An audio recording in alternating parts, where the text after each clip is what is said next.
नमस्ते बहनों, हम कविता हैं और आप देख रहे हैं कविता फैमिली ब्लॉग।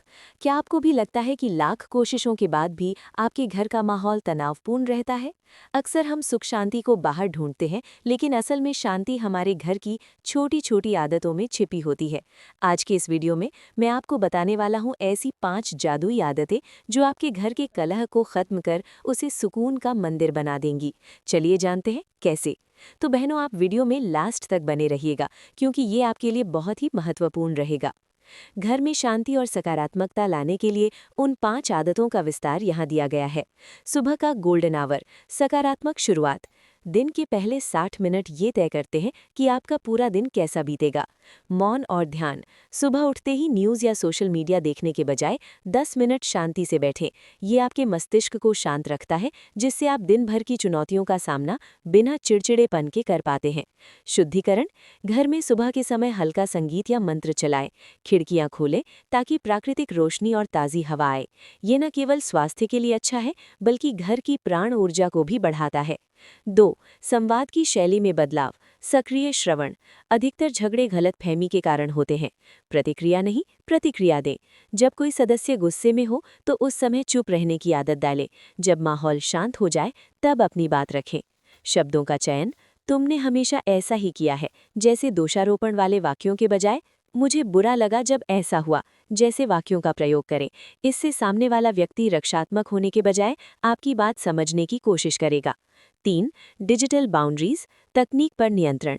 मोबाइल फ़ोन ने भौतिक दूरियां तो कम की हैं, लेकिन भावनात्मक दूरियां बढ़ा दी हैं। बेडरूम में मोबाइल नहीं, बेडरूम को केवल विश्राम और आपसी बातचीत का स्थान बनाएं। सोने से 1 घंटा पहले मोबाइल को खुद से दूर कर दें। उपस्थिति का महत्व, जब आपका बच्चा या जीवन साथी आपसे बात कर रहा हो तो मोबाइल को नीचे रखकर उनकी आंखों में देखकर बात करें। ये उन्हें महसूस कराता है कि वे आपके लिए महत्वपूर्ण हैं। 4. व्यवस्था और स्वच्छता, मानसिक शांति का आधार। भौतिक कचरा मानसिक कचरे को जन्म देता है। स्थान का नियम, घर की छोटी बड़ी चीज जैसे चाबी, रिमोट, कपड़े के लिए एक निश्चित स्थान तय करें। सामान ढूंढने में होने वाली झंझनाहट ही अक्सर घर में कलह की शुरुआत होती है। त्याग की आदत, जो कपड़े या सामान 1 साल से इस्तेमाल नहीं हुए उन्हें दान कर दें। घर में जितना ज्यादा स्पेस होगा उतनी ही सकारात्मक ऊर्जा का संचार होगा।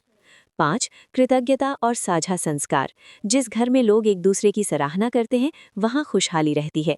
थैंक यू बोलना, घर के सदस्यों द्वारा किए गए छोटे छोटे कामों के लिए जैसे अच्छा खाना बनाना या पानी लाना, उनका आभार व्यक्त करें। पारिवारिक अनुष्ठान, चाहे वो रात को साथ टहलना हो, साथ में पूजा करना हो या हफ्ते में 1 दिन साथ बैठकर कोई फिल्म देखना हो, ये साझा अनुभव परिवार के सदस्यों के बीच एक अदृश्य सुरक्षा कवच बना देते हैं, जो बाहरी तनाव को घर के अंदर आने से रोकता है। शांति कोई मंजिल नहीं है जिसे एक दिन में पाया जा सके, ये एक निरंतर चलने वाली प्रक्रिया है।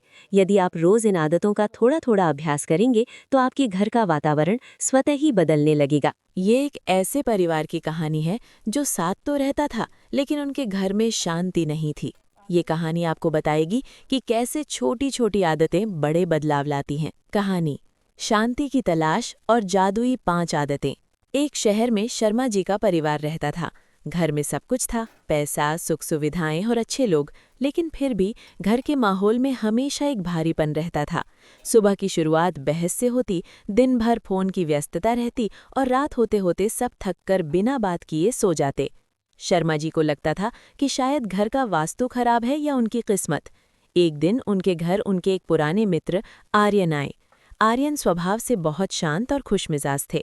उन्होंने 2 दिन शर्मा जी के घर बिताए और समझ गए कि समस्या घर की ईंटों में नहीं बल्कि रहने वालों की आदतों में है। आर्यन ने शर्मा जी को बुलाया और कहा, मित्र, तुम्हारे घर की शांति कहीं खो गई है। मैं तुम्हें एक शांति का नुस्खा देता हूँ, बस 21 दिन इन 5 आदतों को अपना कर देखो। पहला, शांति का पहला घंटा, द गोल्डन आवर। आर्यन ने कहा, कल से तुम सब सूरज उगने से पहले उठोगे। उठते ही कोई चिल्लाएगा नहीं, कोई चाय के लिए शोर नहीं मचाएगा।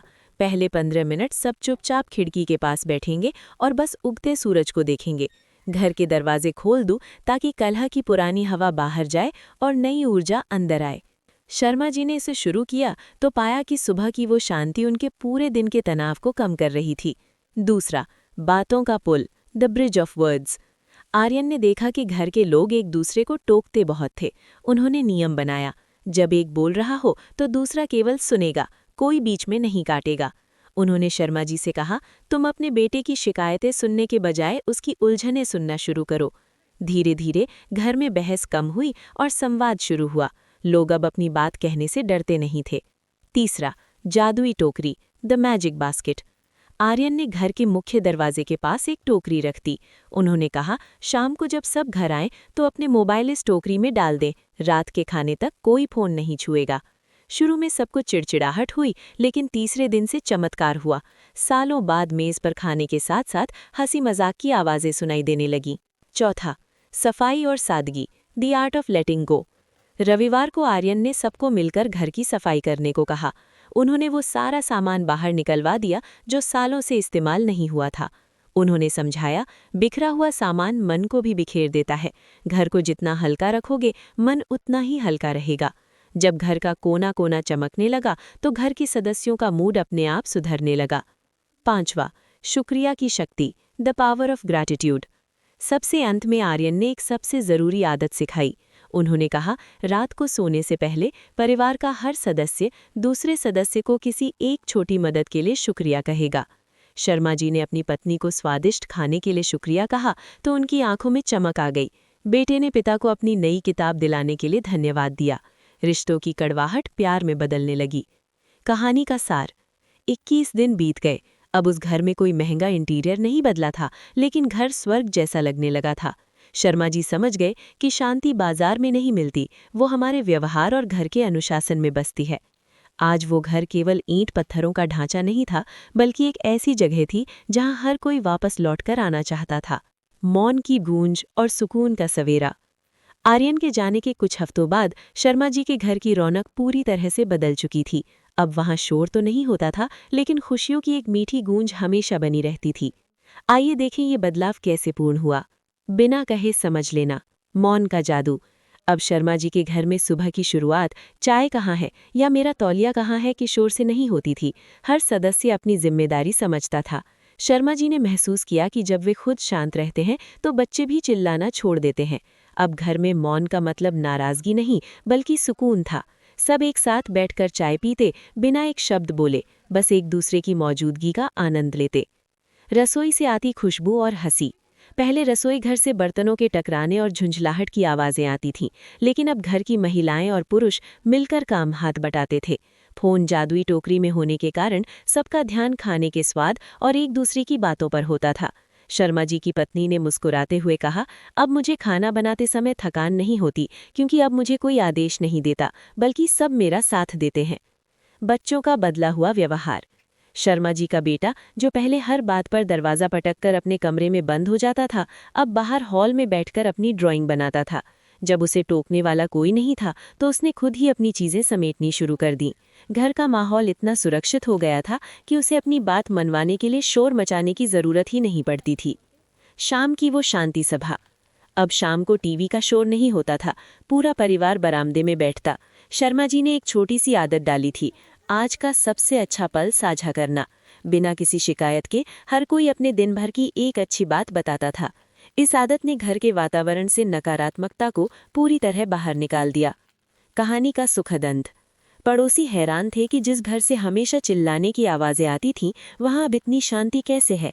एक दिन पड़ोसी ने पूछ ही लिया, शर्मा जी, क्या आपने घर में कोई कीमती शांति यंत्र लगवाया है? शर्मा जी मुस्कुराए और बोले, नहीं भाई साहब, हमने बस अपनी आवाज़ नीचे और संवाद ऊंचा कर लिया है। हमने समझ लिया है कि घर को मंदिर बनाने के लिए भगवान की मूर्ति से ज़्यादा आपस में इंसानों जैसा व्यवहार ज़रूरी है। अंत में बस इतना ही कहूँगा कि घर केवल ईंट पत्थरों से नहीं, बल्कि उसमें रहने वालों के व्यवहार से बनता है। जब आप अपनी आवाज़ धीमी और अपना धैर्य बड़ा कर लेते हैं तो घर में शांति अपने आप चली आती है। इन 5 आदतों को 21 दिन तक अपनाकर देखें, आप खुद अपने घर की ऊर्जा में बदलाव महसूस करेंगे। अगर आपको ये जानकारी उपयोगी लगी हो तो इस वीडियो को लाइक ज़रूर करें और अपने उन दोस्तों या रिश्तेदारों के साथ शेयर करें जिन्हें इसकी ज़रूरत है। ऐसी ही जीवन को बदलने वाली और मोटिवेशनल जानकारियों के लिए हमारे चैनल कविता फैमिली ब्लॉग को सब्सक्राइब कर लीजिएगा और बेल आइकन ज़रूर दबाएं ताकि आप कोई भी अपडेट मिस ना करें। आपके एक लाइक से हमें और भी अच्छा कंटेंट बनाने की प्रेरणा मिलती है। धन्यवाद।